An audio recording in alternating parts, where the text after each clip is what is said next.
SBI द्वारा चुनावी bond की जानकारी देने से किया इनकार, क्या है यह मामला?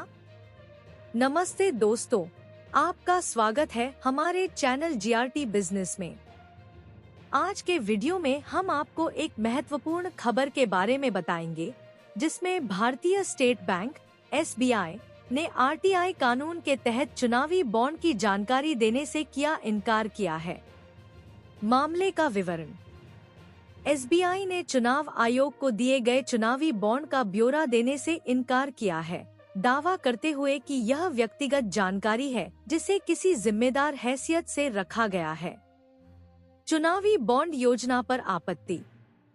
आरटीआई कार्यकर्ता कोमोडोर सेवानिवृत्त लोकेश बत्रा ने चुनावी बॉन्ड योजना को असंवैधानिक और स्पष्ट रूप से मनमाना बताते हुए सुप्रीम कोर्ट में इस पर आपत्ति दर्ज कराई थी। आदेश और अपील। सुप्रीम कोर्ट ने एसबीआई को निर्देश दिया था कि वह 12 अप्रैल 2019 से खरीदे गए चुनावी बॉन्ड का पूरा विवरण चुनाव आयोग को प्रस्तुत करे। चुनाव आयोग से कहा गया था कि वह 13 मार्च तक अपनी वेबसाइट पर सूचना प्रकाशित करे।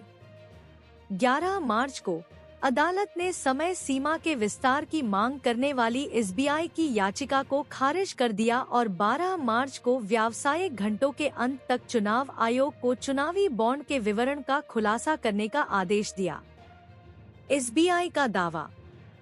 एसबीआई ने कहा कि चुनाव आयोग की ऑफिशियल वेबसाइट पर पब्लिक डोमेन में सारी जानकारी मौजूद है।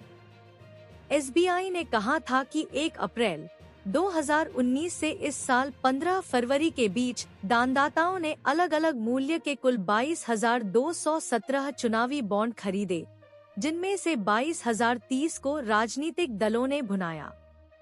आरटीआई कार्यकर्ता की मांग।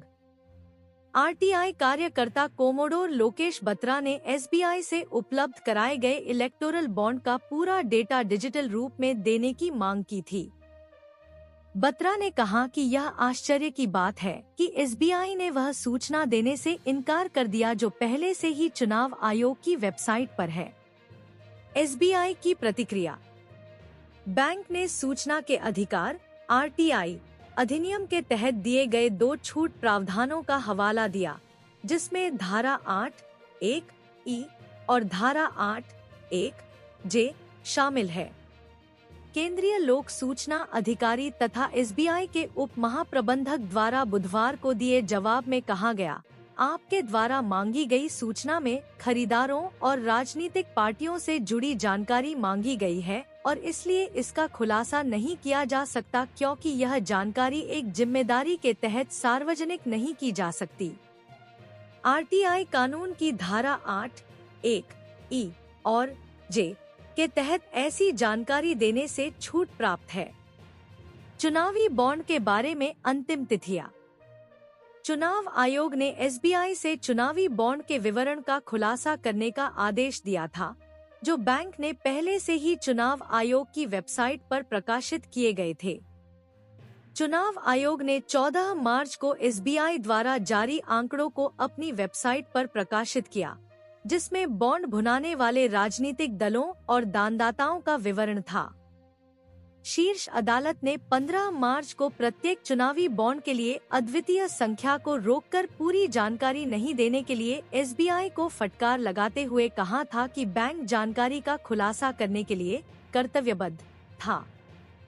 प्रधान न्यायाधीश डीवाई चंद्रचूड़ की अध्यक्षता वाली 5 न्यायाधीशों की पीठ ने कहा कि उसने बॉन्ड के सभी विवरणों का खुलासा करने का निर्देश दिया है, जिसमें खरीदारों के नाम, राशि और खरीद की तारीख शामिल है। राजनीतिक चंदा देने के लिए बॉन्ड खरीदने वाली इकाइयों की पूरी सूची पेश करने के एक दिन बाद सीजेआई ने कहा कि सभी विवरण एसबीआई द्वारा प्रस्तुत किए जाने चाहिए, क्योंकि अदालत ने बैंक को अधूरी जानकारी प्रस्तुत करने के लिए फटकार लगाई थी। निष्कर्ष। यह मामला बैंक और चुनाव आयोग के बीच संवाद के माध्यम से उभर रहा है। यहाँ एक तरफ एसबीआई अपनी जिम्मेदारियों को लेकर स्पष्टीकरण देने का कदम उठाने की कोशिश कर रहा है, वहीं दूसरी ओर चुनाव आयोग अपने निर्देशों के पालन की मांग कर रहा है।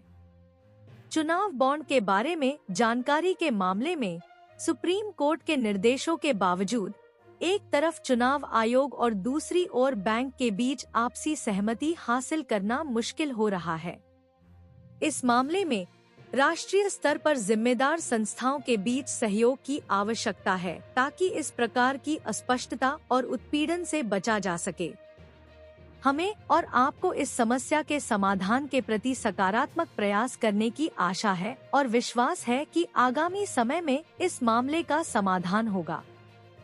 अगर आपको हमारा प्रयास पसंद आ रहा है तो इस वीडियो को लाइक करें, अपने दोस्तों के साथ शेयर करें और यदि आप हमारे चैनल पर नए हैं तो चैनल को सब्सक्राइब करें और बेल आइकन दबाएं ताकि हमारी आने वाली हर वीडियो की अपडेट सबसे पहले आपको मिल सके। आपके विचार और सुझावों के लिए कृपया कमेंट करें।